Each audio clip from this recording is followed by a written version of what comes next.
Perfect preservation, ladies and gentlemen. Perfect preservation.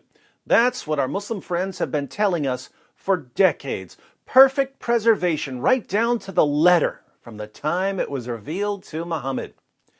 Seeking evidence for this claim, we opened their most trusted sources, and we read about entire chapters of the Quran being lost forever, large passages being lost forever, verses being eaten by a sheep, lost forever. How did our Muslim friends respond when we showed them that their own sources repeatedly declare that the Quran was changed over and over and over? They said, perfect preservation right down to the letter. Hatun Tash and Jay Smith went to Speaker's Corner with 26 different Arabic Qurans. Not 26 different translations, 26 different Arabic Qurans. How did our Muslim friends respond? Perfect preservation right down to the letter. Non-Muslims are publishing entire books filled with Quran variants. How do our Muslim friends respond? Perfect preservation right down to the letter. Fortunately, after decades of non-Muslims showing Muslims what's in their own sources and their own manuscripts, after decades of Muslim apologists lying about the history of the Quran, there are finally some Muslim scholars who are starting to admit that there are holes in the narrative.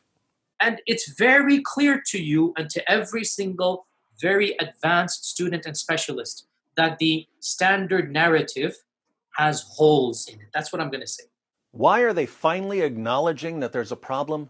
Because the evidence is piling up too fast, and Muslim scholars are realizing that the longer they deny reality, the more shame and embarrassment they'll face later.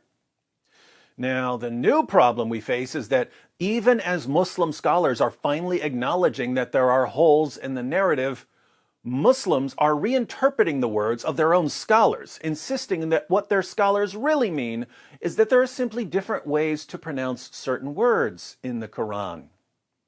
This is sheer nonsense. Sheikh Yasser Qadhi would not be in full panic mode over some pronunciation differences. Muhammad Hijab wouldn't have needed to delete an entire section of an interview if all Sheikh Yasser Qadhi had meant was that there are different possible pronunciations of the same word. But let's focus on Dr. Shabir Ali, who has recently admitted that there are different Qurans in different parts of the world. Today, most Muslims read the Quran in a text that is referred to as the Egyptian edition of 1924. That's how scholars refer to it. Most Muslims may not have realized that this is the designation for that manuscript, for that text. To Muslims in general, this is just simply the Quran. But this is not the only text of the Quran that is read throughout the world. He's also admitted that there are differences in Quran manuscripts. So there was this period in which Muslims had the opportunity to teach others the Quran without insisting on the precise words. Recently, a manuscript has been discovered from Sana'a in Yemen, and it's referred to as the Sana'a manuscript. That manuscript has two layers of Quranic writing. The lower layer has been scraped off, and the upper layer has the Quranic text written over. Now, the upper layer text quite closely corresponds to what Muslims are reading in the world today as the text of the Quran. The lower text that has been scraped off has some variation from what Muslims are reading in today's text. What's disturbing is that even when someone like Dr. Shabir Ali admits that there are different Arabic Qurans, and even when he admits that there are differences in the manuscripts, the Muslims in the comments section are still claiming that all Shabir really means is that there are different pronunciations of the same Arabic words. That's all he means. No, that's not what he means, my Muslim friends. Feel free to contact him and ask him. Send a message to Dr. Shabir Ali and ask, Shabir, when you say that there are differences in the manuscripts, do you only mean that there are different pronunciations of the same Arabic words? Shabir is going to give you an education, because Shabir knows what non-Muslim scholars are finding when they go through manuscripts of the Quran. They're finding missing words, added words, changed words, words moved around, words written over, words erased. It's a giant mess. As an example, yesterday, Dr. Dan Brubaker, a textual critic of Quran manuscripts, posted a video where he shows a single page of a Quran manuscript. He shows that there are no less than 11 textual variants and corrections on that one page. And these aren't simply different pronunciations of the same Arabic word.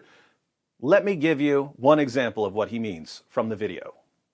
This is verse 6:110. This part of the verse reads, Fi tughyanihim yatmahun. We let them wander blindly on in their insolence. And I've circled there the word that roughly corresponds to the word that we're looking at, Fi tughyanihim, because in this manuscript, the word tughyanihim does not exist. Rather, its place is taken by the word hauzihim. So it is an alternate word. Fi hauzihim actually is used, as you can see in another verse, not too far from here in the same surah, then leave them plunged in their foolish talk. So here at 6:110, with this alternate word, it has the reading of, we let them remain plunged in their blindness, or remain immersed perhaps in their blindness. Makes sense to my understanding of the Arabic. It does make sense. It's just an alternate reading, a different word from what we have today. Different Arabic words, different meanings, different translations. And what are our Muslim friends going to conclude from this? Perfect preservation right down to the letter. My Muslim friends, do you have any clue what kind of damage you're doing to the future of your religion right now? Once this lie has been exposed, possibly the biggest lie in history, the supposed perfect preservation of a book that was repeatedly changed and corrupted. Once this lie has been exposed, we are never going to believe anything you tell us about your religion ever again. When you lie to our faces about what we can see with our own eyes, you destroy your own credibility. When your own sources say that entire chapters of the Quran were lost, and that large passages were lost, and that countless verses were lost, and you say, perfect preservation right down to the letter, it becomes impossible to believe you. When you say that there are no textual variants in the entire history of the Quran, while textual critics who go through the manuscripts say that they've found tens of thousands of textual variants, there's simply no way to take you seriously ever again. This is so fun to watch. I encourage everyone to click on Dr. Brubaker's new video so that he can take you through 11 variants and corrections on a single page of a manuscript of a book that's been supernaturally protected by the great God Allah. I think we can all agree that if a book has all the features of a book that's been changed and corrupted, even though it's been perfectly preserved, it must indeed be a miracle.